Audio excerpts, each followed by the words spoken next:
নমস্কাৰ ৰাইজ, আপুনি সকলোকে স্বাগতম জনাইছোঁ অসম বিশ্বৰ ইউটিউব চেনেললৈ। তো আশা কৰোঁ আপুনি সকলোৰে খবৰ ভাল। তো এই ভিডিঅ'টোত আজি আমি কিছুমান কুৱেশ্যন এনচাৰ আলোচনা কৰিম। তো লাষ্ট আমি কেইদিনমান আগতে কমিউনিটি পোষ্টত এটা পোষ্ট দিছিলোঁ। তো পোষ্টটোত এনেকৈ আছিলে, अगर कुछ पूछना है तो पूछ सकते हो, क्वेश्चन आंसर का वीडियो बनाने के लिए है और don't be shy, this is ask anything question. তো এনেকৈ দিছিলোঁ, अगर किसी को कुछ पूछना है तो पूछ सकते हो। তো তাত ভালেখিনি কমেণ্ট আহিছে। তো এই ভিডিঅ'টোত মানে মিক্সড, তো কিছুমান পাৰ্চনেল বা প্ৰফেশ্যনেল, তাৰপিছত এডুকেশ্যনেল, সকলোবিলাক মিক্স কৰি ভিডিঅ'টো বনাম। তো আপোনালোকে ভিডিঅ'টো স্কিপ নকৰাকৈ সম্পূৰ্ণকৈ চাব। তো প্ৰথমতে কুৱেশ্যনকেইটা চাই লওঁ। তো জীৱন দাস, তো তেওঁ সুধিছে আপুনি কি কৰি আছে এতিয়া। তো সুধিছে, প্ৰথমতে মই নিজৰ ইন্ট্ৰডাকশ্যনটো দি দিওঁ। মোৰ নাম হীৰকজ্যোতি বৰ্মন হয়। তো মই এজন ফাৰ্মাচিষ্ট হয়, হস্পিটেল ফাৰ্মাচিষ্ট। তো মই এজ এ হস্পিটেল ফাৰ্মাচিষ্ট গুৱাহাটীৰ এখন প্ৰাইভেট হস্পিটেলত কাম কৰি আছোঁ। তো মই মেট্ৰিকটো ৰাজগ্ৰামতল সন্ধ্যা হাইস্কুলৰ পৰা পাছ কৰা হয়, আৰু হাই ছেকেণ্ডাৰীটো নলবাৰীৰ ডক্টৰ সৰ্বপল্লী ৰাধাকৃষ্ণন একাডেমী, চমুকৈ DSR বুলি জনা হয়, তো সেইখনৰ পৰা কৰা হয়। আৰু তাৰে পিছতে মই BSc কেমেষ্ট্ৰিত মেজৰ লৈছিলোঁ। তো 6 মাহ ফাৰ্ষ্ট ছেমিষ্টাৰ কৰি কিনে ডি ফাৰ্মত চিট পাই গ'লোঁ। তো diploma in pharmacy Assam medical কলেজত গুচি গ'লোঁ।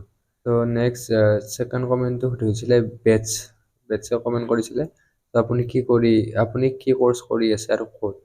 তো অলৰেডি কৈ দিলোঁ, মোৰ মানে ডি ফাৰ্ম পাছ কৰা হৈ গ'ল। তো ডি ফাৰ্ম হৈ গ'ল আছাম মেডিকেল কলেজৰ পৰা। তো এতিয়া মই গুৱাহাটীৰ এখন প্ৰাইভেট হস্পিটেলত কাম কৰি আছোঁ।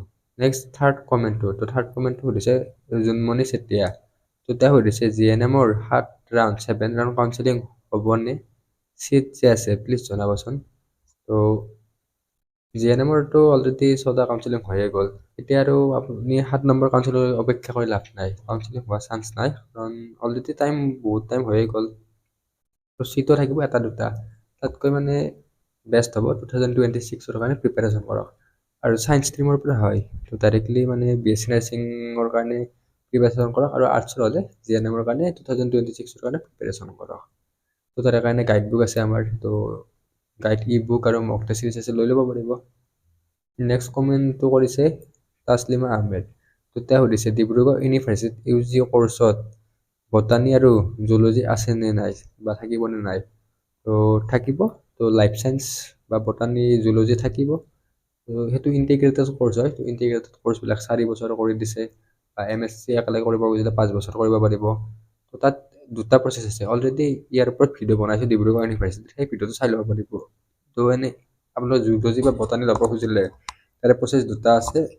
তো এটা প্ৰচেছ হৈ গ'ল, আপোনালোকৰ সমৰ্থ পৰ্টেলত এপ্লাই কৰিব লাগিব। সমৰ্থ পৰ্টেলত যেতিয়া অনলাইন এপ্লাই আহিব, তাত এপ্লাই কৰোঁতে ডিব্ৰুগড় ইউনিভাৰ্চিটি চিলেক্ট কৰি আপোনালোকৰ কি কোৰ্চৰ কাৰণে কৰিব লাগিব। নেক্সট 2 নম্বৰ অপশ্যনটো CUET UG। তো যদি CUET UG এণ্ট্ৰেঞ্চটো দিছে, তো তাত থ্ৰুটো যাব পাৰিব। তো এনেই মেৰিট বেচিছত বা সমৰ্থৰ থ্ৰু দি 90% চিট থাকে, CUET দিছে তাত থ্ৰু দি 10% চিট। তো নেক্সট সুধিছে ৰশ্মিতাই। তো তেখেতে কমেণ্ট কৰিছে ইণ্টাৰ্ণশ্বিপ শেষ হ'ল নেকি তোমাৰ। তো য়েছ, মোৰ ইণ্টাৰ্ণশ্বিপ শেষ হ'ল। তো 3 মাহ ইণ্টাৰ্ণশ্বিপ হৈছিলে। তো ডি ফাৰ্ম পাছ কৰাৰ পিছত 3 মাহ ইণ্টাৰ্ণশ্বিপ থাকে, আপোনালোকে মেডিকেল কলেজত কৰিব পাৰে, চিভিল হস্পিটেলত কৰিব পাৰে, এনেকুৱা কৰিব পাৰে। তো মই 3 মাহ কৰিছিলোঁ, আৰু সেই 3 মাহ নলবাৰী মেডিকেল কলেজ এণ্ড হস্পিটেলটো নলবাৰীত আছে, তো তাত 3 মাহ কৰিছিলোঁ। 3 মাহতকৈ বেছিয়ে আছিলোঁ বাৰু, কিন্তু এনেই পিৰিয়ডটো 3 মাহ, তো 3 মাহ কৰিব লাগে। আৰু যদি ইণ্টাৰ্ণশ্বিপৰ এক্সপিৰিয়েঞ্চৰ কথা ক'ব লাগে, এক্সপিৰিয়েঞ্চটো ভালেই আছিল। তাত বহুত ফ্ৰেণ্ডলি এনভাইৰমেণ্টেল। যদি ডি ফাৰ্ম কৰে, নাৰ্ছিং চাৰ্ছিঙৰো ইণ্টাৰ্ণশ্বিপ তাত কৰিব পাৰিব। তো ইণ্টাৰ্ণশ্বিপ আপোনাক কৰিব খুজিলে নলবাৰী মেডিকেল কলেজত ইণ্টাৰ্ণশ্বিপ কৰিব পাৰিব। তো নেক্সট কুৱেশ্যনটো সুধিছে অমৃত উপ্ৰীতি। তো তেখেতে সুধিছে आपका सैलरी कितना है। हाय, ये मत पूछो सैलरी, तो ये बताने लायक नहीं है, ये वाला क्वेश्चन थोड़ा पर्सनल है, तो नहीं बता सकता। एक्सपेक्टेशन से बहुत ही लो है। मतलब क्या, मैं इसका ऊपर भिडिঅ' भी दिया था, ইয়াৰ ওপৰত ভিডিঅ' দিছিলোঁ যে মেডিকেল লাইনৰ এক্সপেক্টেশ্যনটো বহুতৰে হাই থাকে। তো কিন্তু যেতিয়া মানে লাইনটোত আহে তেতিয়া গম পায়। তো আপোনালোক শ্বৰ্টছ ভিডিঅ'টো চাই ল'ব পাৰিব। তো এক্সপেক্টেশ্যন আপোনালোকে কমেই ৰাখিব, তো চেলাৰী ইমান নাপায়। এনেকৈ সুধিছে হিহি হাহা, মানে হাই, তো যি কয় আৰু হাই কি ক'ম বা হিহি কি ক'ম, নালাগে ক'ব বা। বাছ একো ক'ব নালাগে। তো নেক্সট কুৱেশ্যনটো সুধিছে Debashish Saikia, previous year question নাপায় নেকি AAUCT? তো আছাম এগ্ৰিকালচাৰ ইউনিভাৰ্চিটি UGৰ প্ৰিভিয়াছ ইয়াৰ কুৱেশ্যন পায় নে নাপায় সুধিছে। তো আৰু 2026ৰ কাৰণে কেনেকুৱা কুৱেশ্যন অহাৰ চান্সেছ আছে, তো সেইটো দিব কৈছে। তো হয়, তো Srimanta Sankardev university of health ছায়েন্সৰ আৰু আছাম এগ্ৰিকালচাৰ ইউনিভাৰ্চিটিৰ যি কুৱেশ্যন পেপাৰ আছে সেই এক্সামৰ পিছত কুৱেশ্যন পেপাৰখিনি আনিব নিদিয়ে। তো তেওঁলোকৰ মানে ইউনিভাৰ্চিটিখনে ৰাখি লয়। তাৰ কাৰণে আমাৰ মেমৰি বেছ কুৱেশ্যন কিছুমান আছে সেইবিলাক চাই ল'ব পাৰিব। আমাৰ মক টেষ্ট চিৰিজটো ৰিলেটেড কুৱেশ্যনবিলাক দিয়া আছে। বাকী ভিডিঅ'টো দিমেই কুৱেশ্যন এনচাৰত, তো আপোনালোকে সেইবিলাক চাব পাৰিব।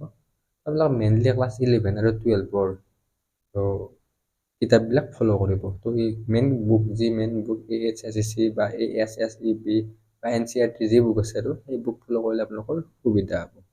তো নেক্সট আৰু এনেকুৱা এডুকেশ্যনেল কুৱেশ্যন নাই। বাকী আপোনালোকে নেক্সট কুৱেশ্যনবিলাক পাৰ্চনেলে হ'ব। তো বহুত পাৰ্চনেল কথা সুধিছে মানে, তো সেই পাৰ্চনেল কথাবিলাক আপোনালোকে চাব খুজিলে চাব পাৰিব। আৰু এডুকেশ্যনেল ইমান নাই, তথাপিও ইয়াতে আপোনালোক এডুকেশ্যনেল কিছুমান কথা কৈ দিওঁ। আপোনালোকে যদি SSCৰ কাৰণে প্ৰিপেৰেশ্যন কৰিছে এণ্ট্ৰেঞ্চ এক্সামবিলাক দিব। তো SSCৰ BSc nursing B pharm paramedical একেলগে দিব পাৰিব আপোনালোকে। এটাই এণ্ট্ৰেঞ্চ এক্সাম হয়। তো GNM এতিয়ালৈকে এপ্লিকেশ্যন ফৰ্ম অহা নাই, অতি শীঘ্ৰে আহিব। এইবিলাকৰ ভিডিঅ' আমি দি দিম, আৰু অলৰেডি এক্সপেক্টেড ডেটৰ ভিডিঅ' দি আছে, সেইবিলাক চাই ল'ব পাৰিব। তো এতিয়া মানে যিবিলাক কুৱেশ্যন সুধিছে প্ৰায় 15টামান কুৱেশ্যন লৈছোঁ। তো এতিয়া বাকীবিলাক কুৱেশ্যন, তো নেক্সট কুৱেশ্যনটো আহিছে। এই নেক্সট কুৱেশ্যনটো জিন্তু মাহি সুধিছে, আপুনি কৰি পাইছেনে? আৰে ভাই, তাৰপিছত সুধিছে ৰেপিড' উবেৰ বুক কৰাৰ কথা কৈছোঁ। ৰেপিড' বুক কৰি পাইছোঁ। তো বাকী আপুনি যিটো কুৱেশ্যন সুধিছে ৰেপিড' বুক কৰাৰ কথা, তো ৰেপিড' বুক কৰি পাইছোঁ। মানে একবাৰে ৰেপিড' বুক কৰিছিলোঁ গুৱাহাটীৰ উলুবাৰীৰ পৰাই খানাপাৰালৈকে। বাকী আৰু ৰেপিড' বুকিং কৰিব নাই। তো নিজা বাইক আছে আৰু নিজা বাইকতে অহা যোৱা কৰোঁ আৰু। তো নেক্সট সুধিছে কৌস্তুভ বাবু। কৌস্তুভ, তোমাৰ খবৰ ভাল না? প্ৰথমতে দে তই ভালকৈ থাকিবি। তো কৌস্তুভে সুধিছে ভিডিঅ' বনাওঁতে টেনশ্যন নহয় নেকি? নেক্সট সুধিছে এক্সপিৰিয়েঞ্চ কেনে তোমাৰ? তাৰপিছত সুধিছে আৰু চেলাৰী কিমান? ভিডিঅ' বনাওঁতে টেনশ্যন হয় নে নহয় তো সুধিছে। তো টেনশ্যন হয় বাৰু, টেনশ্যন নহয় আৰু কেতিয়াবা মানে থাম্বনেইলখন কিনকে বনাম বা ভিডিঅ'টো এডিট কৰাতে ঠিকে থাকিলে অলপমান চাব লাগে আৰু। তাৰে কাৰণে মানে অলপমান কেতিয়াবা সেই হয়, আৰু কেতিয়াবা বিজিও থকা যায়, ডিউটি চিউটি থকা যায়, তাৰে কাৰণে ভিডিঅ' মানে লেট হৈ যায়। কিন্তু ভিডিঅ'টো আগতে দিব খোজোঁ, কিন্তু কেতিয়াবা লেট হৈ যায় আৰু কেতিয়াবা মানে ডিউটি চিউটি থাকিলে আৰু প্ৰব্লেম হৈ যায় ন। তো তাৰ কাৰণে হোৱাটছআপ গ্ৰুপতে আমি ইনফৰ্ম কৰোঁ বা লিংক চিংক শ্বেয়াৰ কৰি দিওঁ, এইখিনি। বাকী এক্সপিৰিয়েঞ্চ কেনে তোমাৰ? তো ইউটিউবৰ এক্সপিৰিয়েঞ্চটো ভালেই আছে বাৰু, ইমান সেই নাই। তো লাহে লাহে আৰু শ্ল'লি ভিডিঅ'বিলাক বনাই থাকোঁ, ইমান ফাৰ্ষ্টত নিদিওঁ। আৰু এক্সপিৰিয়েঞ্চ যদি জবৰ ক্ষেত্ৰত সুধিছা তেতিয়াহ'লে জবৰ ক্ষেত্ৰত এক্সপিৰিয়েঞ্চটো ঠিকেই আছে। বাকী নেক্সট আৰু চেলাৰী কিমান? চেলাৰী এইটো ক'ব পাৰা নৰি, সেইখন পাৰ্চনেল কথা, চেলাৰী তেলাৰীৰ কথা। তো নেক্সট সুধিছে ষ্ট্ৰাইকাৰ গেমিং, তো ডেকা বিজিত ডেকা।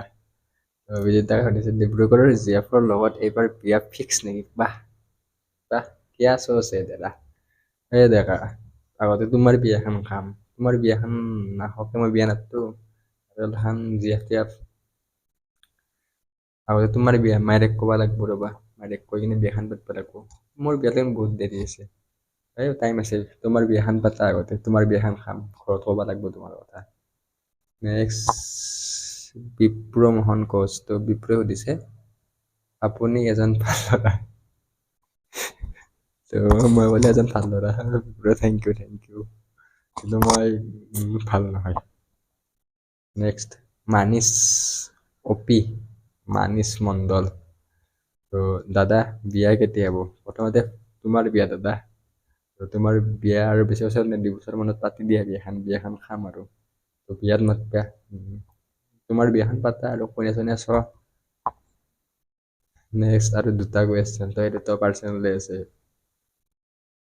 তো নীলোৎপল বৰ্মনে সুধিছে জিএফ ক'ত? আৰে ভাই, তোমাৰ জিএফ তুমি আছে, মই কেনেকৈ জানিম? আৰু মোৰ কথা হচ্ছে মোৰ এলহান নাই। नेक्स्ट रीम इदित से आपका एक्स गर्लफ्रेंड के लिए एक अजीब मैसेज है। এক্স গাৰ্লফ্ৰেণ্ড তো এতিয়া বহুতকেইটা বাক্য আছে এক্স গাৰ্লফ্ৰেণ্ড যিটো মোৰ নাই নেক্সট এক আজীব মেছেজ তো আৰু থাকিলে মই এক্সক কিয় মেছেজ দিম মুভ অন কৰা তো এইবিলাক এক্স বাদ দিয়ে এক্স জিয়াবি এইবিলাক বাদ দিয়ে তো মুভ অন কৰা আৰু তাইক এতিয়া মেছেজ কৰিব লাগে তাই বেলেগৰ লগত ঘূৰি আছে তুমি মেছেজ নিদিবা এক অজীব মেছেজ দি কি লাভ আছে ব্লক মাৰি দিব মেছেজ ব্লকতে আছে ব্লক লিষ্টতে মেছেজ দিও কি লাভ আছে এইকেইটা কমেণ্ট আছিল আৰু তো দুটা মিক্সাৰ আছে এডুকেশ্যনেল পাৰ্চনেল প্ৰফেশ্যনেল চব মিক্সাৰ হৈ আছে তো সেই ভিডিঅ' মানে পষ্টটোৰ ছেকেণ্ড পাৰ্ট লাগিলে আপোনালোকে কমেণ্ট কৰিব তাতে ছেকেণ্ড পাৰ্টটো লৈ আহিম বাৰু এই ভিডিঅ'টোত এইখিনিয়ে আৰু কি ভিডিঅ' বনাব লাগে তাৰ ওপৰতো কমেণ্ট কৰিব এই ভিডিঅ'টো কেনে হৈছে নাজানো এই ভিডিঅ'টো এইখিনিয়ে ধন্যবাদ